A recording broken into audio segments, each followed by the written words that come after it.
Hi guys, my name is Mary and I'm a research assistant here at the Temple Ambler Field Station. Today I'm going to talk to you about some of the streams and ponds that we have here on campus.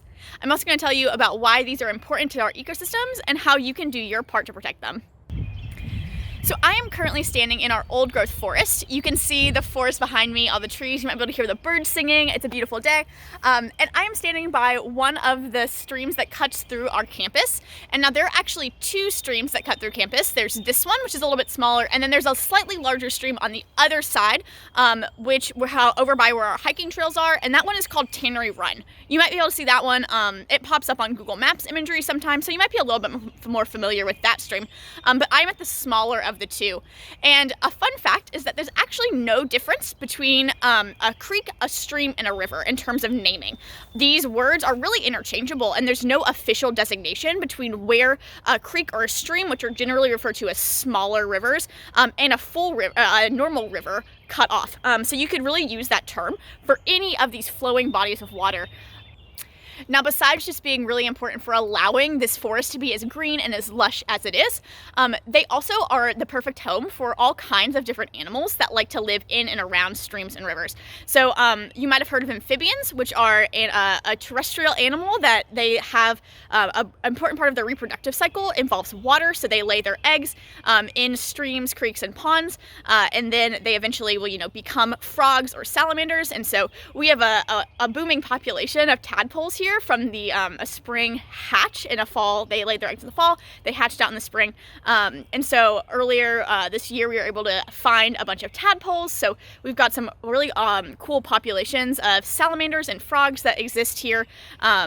And so you've got these animals that are dependent on, they live in the stream themselves, but then we also see all kinds of tracks around the stream where larger animals come to drink. And so it's important for large animals as well, things like deer, coyote, foxes, some of the other large mammals that live here, that have their home here in the forest.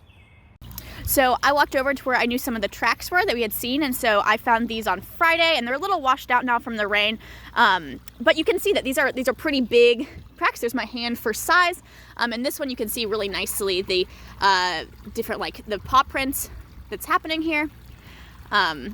So we get all kinds of animal tracks that you can see here in the mud from where the animals came, and we are right next to the creek from where they came and they were drinking. So this really is like the perfect life source for these larger mammals that call the forest their home.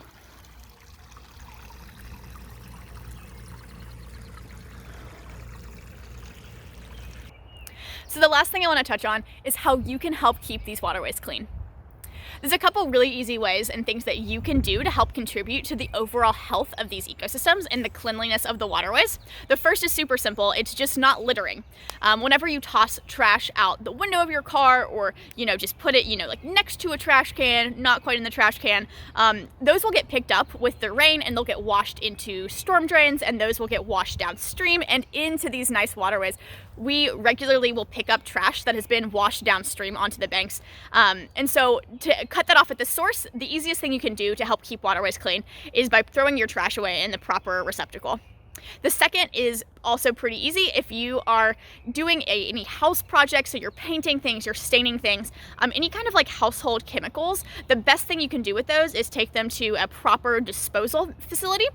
So that might be a city or a county recycling event, anything but just tossing those in the trash. Because whenever you toss those in the trash, a lot of times those chemicals will leach out of the trash bags into the soil, and then that will get washed. Those chemical compounds will get washed into water. So it's a really easy way to help keep these free of pollutants is to make sure that your physical trash, but any kind of chemical trash, that those all stay out of waterways is by just properly disposing of them. Thank you so much for joining me out here in the woods. I want to wish you a happy Earth Day, and I hope you get to celebrate well by spending some time out in nature.